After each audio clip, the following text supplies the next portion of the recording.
سر یہ بتائیے گا کہ کہا جا رہا ہے کہ مری میں نواز شریف کی اہم شخصیات سے ملاقات ہوئی ہے اور وزیر اعظم سے ملاقات ہوئی ہے اور اتفاق کیا گیا یہ تسلسل مزید چلے گا اور کوئی آنے والے دنوں میں خبریں آ سکتے ہیں. کہا جا رہا ہے پیپلز پارٹی کے کوئی نمائندے وہاں موجود نہیں تھے, تو آپ الائز ہیں حکومت کے, کیا کہیں گے؟ میاں محمد نواز شریف صاحب مسلم لیگ نون کے سربراہ ہیں, تو مسلم لیگ نون والوں نے کوئی میٹنگ کی ہوگی, اس میں پیپلز پارٹی کا کیا کام ہے؟ باقی رہا گورنمنٹ کے الائنس ہے تو پرائم منسٹر سے جب بھی کوئی بات ہوتی ہے اس کے لیے ہماری کمیٹی موجود ہے. پاکستان پیپلز پارٹی نے بلاول بھٹو صاحب نے ایک کمیٹی دی ہے ان کو جو انگیج کرتی ہے. اور یہ جو سیلابی صورتحال ہے اور بھارت نے پانی چھوڑا ہے, پنجاب پورا زیر آب آ گیا ہے, کیا کہیں گے اس میں؟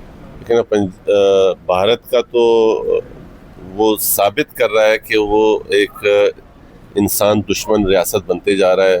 وہ جس طرح ہندوت اور جس طریقے سے فاسسزم کا مظاہرہ وہاں پر بھی کر رہا ہے, تو وہ اپنی پستائی اس طریقے سے دکھا رہا ہے. لیکن انشاءاللہ ہم نے ہر آفتوں کا اور ہر سازشوں کا مقابلہ کیا ہے.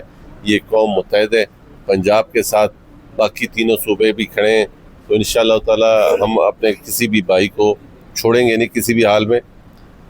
چاروں صوبوں کی قوت اس ٹائم پنجاب کے ساتھ ہے, اور خدا نہ کرے جیسے کے پی کے میں بھی فلڈ آیا تھا, تو اس طریقے سے وفاق اور صوبے سارے متحد ہیں, اور ایک بہترین ہمارے پاس آرگنائزیشنز ہیں, آرمی ہے, نیوی ہے, تو یہ اس لیے ہم مطمئن ہیں انشاءاللہ آفتیں آتی ہیں قوموں کا مقابلہ کرنا کام.